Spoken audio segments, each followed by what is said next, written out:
Hello students, welcome back at study inspire. मैं जितेंद्र कुमार आपका यहाँ पे स्वागत करता हूँ।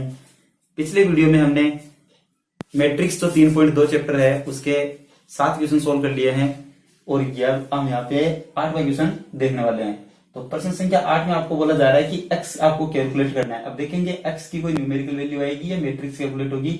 x आपको ज्ञात करना है यदि y की वैल्यू आपको एक मैट्रिक्स दी हुई है, y एक मैट्रिक्स है तथा यहाँ पे लिख रखा है 2x प्लस वाई बराबर है एक मैट्रिक्स और है, यानी कि ये आपको एक कंडीशन दे रखी है।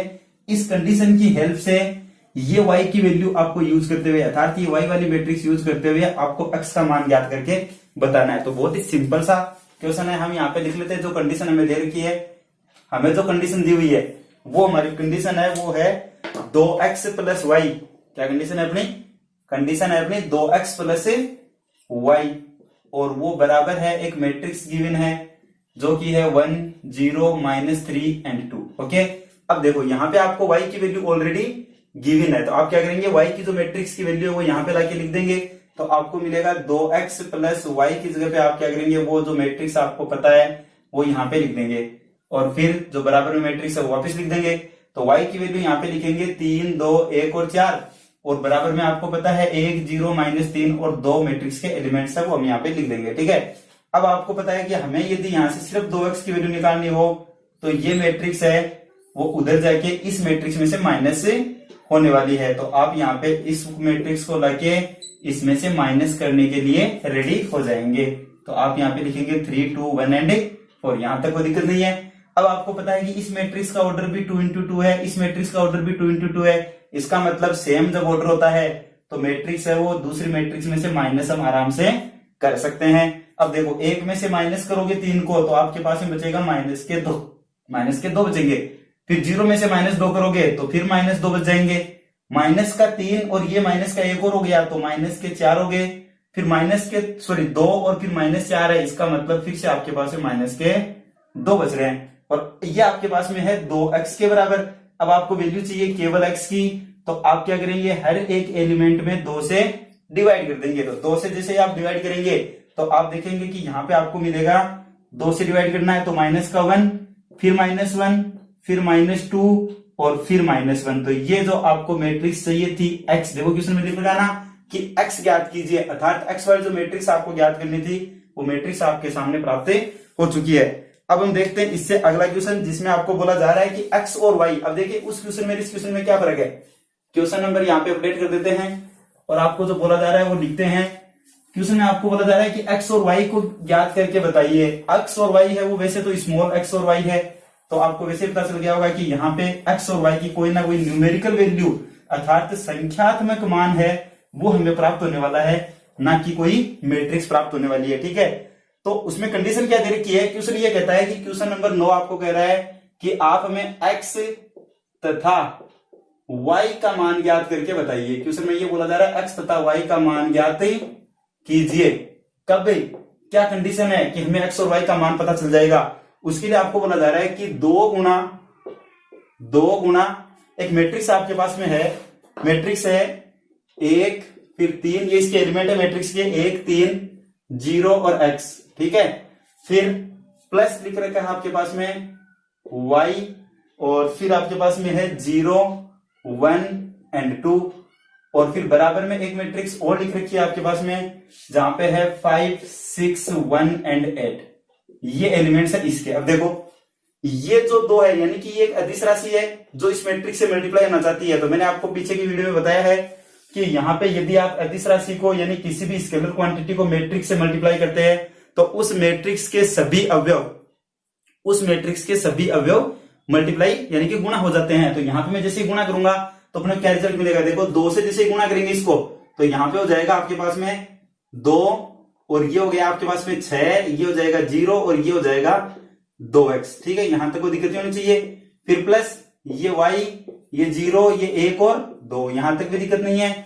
और ये बराबर में जैसा था इक्वल में लिख रखा है वैसा का वैसा हमने यहाँ पे लिख दिया। अब इधर क्या चाहते हैं, इधर से 2 मैट्रिक्स का क्या होना चाहिए, सम होना चाहिए अर्थात एडिशन चाहिए। तो इसका ऑर्डर देख लेते हैं 2 गुना 2 है, इसका ऑर्डर भी 2 गुना 2 है, इसका ऑर्डर भी 2 गुना 2 है, यानी कि ये आराम से ऐड हो सकती है। तो ऐड करेंगे तो क्या आएगा देखना जरा। यहाँ पे आपको पता है कोरस्पॉन्डिंग एलिमेंट्स में एडिशन होता है हमेशा, तो 2 में 6 जुड़ रहे हैं आपके पास, सॉरी 2 में आपका y जुड़ रहा है, तो ये हो गया 2 + y। क्लियरली 6 में 0 ऐड कर रहे हो, क्या फर्क पड़ेगा, 6 रहेगा। 0 में 1 ऐड कर रहे हो तो ये 1 हो जाएगा। 2x में 2 ऐड कर रहे हो तो यहाँ पे आप लिख दोगे 2x + के 2। क्लियर। बराबर में आपके पास में क्या है, बराबर में एक मैट्रिक्स है जिसके एलिमेंट है 5, 6, 1 और 8। अब देखो ये एक मैट्रिक्स है, ये भी मैट्रिक्स है, दोनों के बीच में किसका साइन है, इक्वल का साइन है, अर्थात ये दोनों मैट्रिक्स कैसी है, समान अवयव है। कैसी अवयव है, दोनों बराबर अवयव है। तो यहाँ पे हम लिखेंगे एक बात, जो अवयवों की समानता का एक गुणधर्म है वो हम यहाँ पे काम में ले रहे हैं, अवयवों की समानता अर्थात इक्विलिटी ऑफ ए मैट्रिक्स। और इक्विलिटी ऑफ मैट्रिक्स में प्लेलिस्ट में आपको 3rd नंबर पे एक वीडियो मिलेगा, गौर से देखिए आप उसको, आराम से आपको कंसेप्ट समझ आ जाएगा। खास कुछ नहीं है, इसमें आपको क्या करना होता है, जो कोरस्पॉन्डिंग एलिमेंट्स होते हैं उनको ही इक्वल करना होता है। कोरस्पॉन्डिंग एलिमेंट्स का मतलब होता है जैसे इस मैट्रिक्स में फर्स्ट रो और फर्स्ट कॉलम का जो एलिमेंट है ना, वो इस मैट्रिक्स के फर्स्ट रो और फर्स्ट कॉलम के एलिमेंट के बराबर होगा। तो मैं यहां लिखता हूं अवयवों की समानता से, और अवयवों की समानता से मैं ये पता चलता है कि जो संगत अवयव होते हैं, कौन से अवयवों की बात हो रही है, संगत अवयव कैसे होते हैं, हमेशा समान होते हैं। ये आपको बात क्लियर हो गई होगी, इसमें कोई डाउट नहीं होना चाहिए जी। अब आप यहां से लिखेंगे सर हमें पता चल गया इससे कि 2 + y है वो किसके बराबर हो गया, 5 के। तो क्लियर सा है आपको यहां से कि y की वैल्यू निकालने के लिए आपको क्या करना पड़ेगा, 5 - 2 करना पड़ेगा। तो y = कितना हो गया आपके पास में, 3। ये आपके पास में एग्जैक्टली y की वैल्यू आ चुकी है। अब देखिए एक कंडीशन से आपको y की वैल्यू पता चल चुकी है, तो दूसरी यहां से ले लीजिए ना, x देखो 6 6 के बराबर चल रहा है, 1 1 के बराबर चल रहा है, तो इसका मतलब फिर 2x + 2 भी किसके बराबर होना चाहिए, 8 के। तो आप कहेंगे सर 2x + 2 को किसके बराबर कर दीजिए, 8 के। ठीक है जी।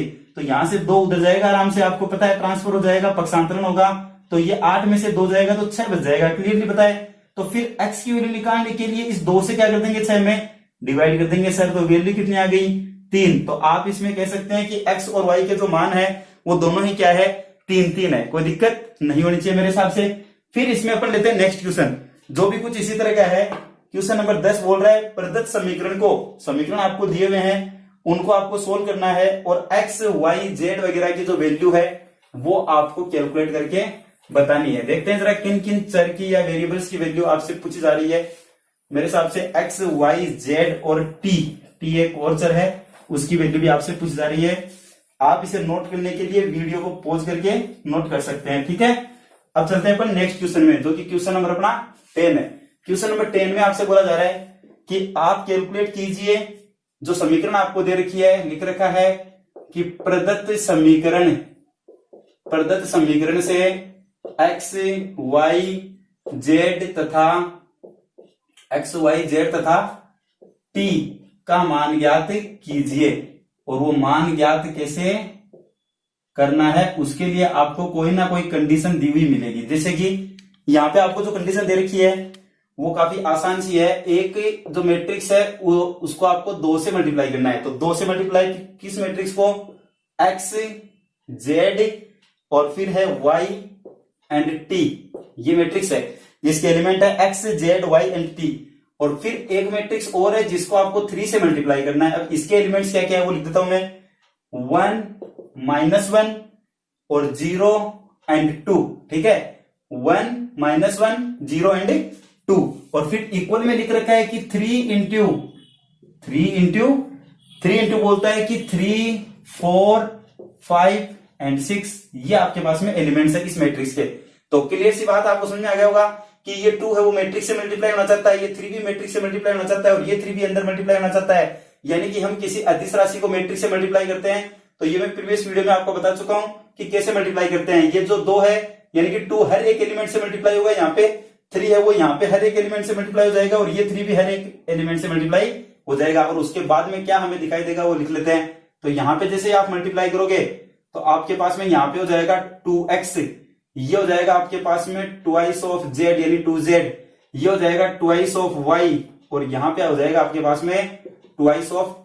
ठीक है, यहां तक कोई डाउट नहीं होना चाहिए। अब देखते हैं 3 जब मल्टीप्लाई होगा तो क्या बनेगा, 3 जब मल्टीप्लाई होगा सर तो बनेगा यहाँ पे 3 माइनस के 3 फिर 0 और यहाँ पे बनेगा सर 6। क्लियर है यहां तक।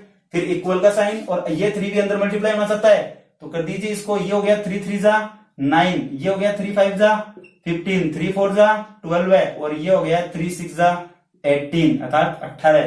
तो अब क्या चाहते हैं सर, ये दो मैट्रिक्स है, इनका ऑर्डर देख लेते हैं। 2 गुना 2 इसका है, ये भी 2 गुना 2 है, और ये भी 2 गुना 2 है। तो अब आप कहेंगे सर इन दोनों के बीच में किसका साइन है, सम का, अर्थात इनका एडिशन करना है। तो इन दोनों को जैसे ही हम ऐड करेंगे तो हमारा रिजल्ट क्या होगा, तो कोरस्पॉन्डिंग एलिमेंट्स हमेशा क्या हो जाते हैं, आपस में ऐड होते हैं। तो आप यहां से कहेंगे सर न्यू जो हमें मैट्रिक्स कैलकुलेट करनी है, जो पता प्राप्त होगी वो क्या होगी, देखो ये होगी हमारे पास में 2x + 3, ये एलिमेंट है वो इस एलिमेंट में आके ऐड हो गया।